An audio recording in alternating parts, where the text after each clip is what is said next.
Head Eestimaa inimesed! Täna soovin ma rääkida ühest riigi jaoks ammu unustatud, kuid endiselt valusast probleemist, sundüürnikest.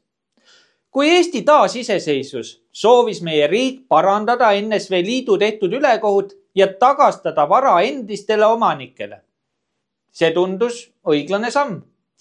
Aga selle kõrval tehti uus ülekohus inimestele, kes olid neis kodudes elanud juba pea 50 aastat.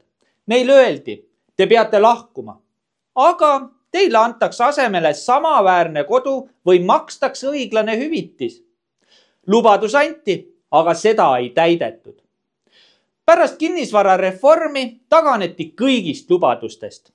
Tuhanded inimesed jäeti ilma kõigest, kodust, väärikusest ja lootusest.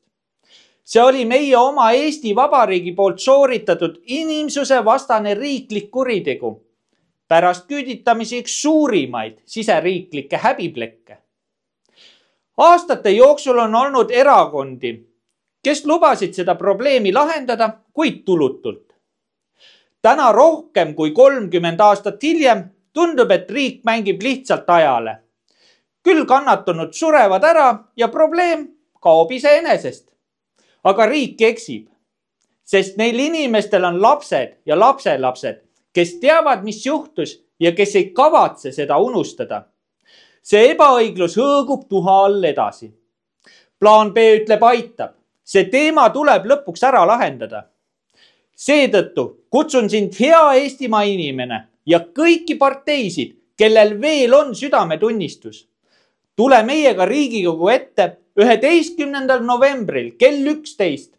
Koos ütleme, piisab vaikimisest, piisab petmisest. Toome üheskoos sellele probleemile lahenduse.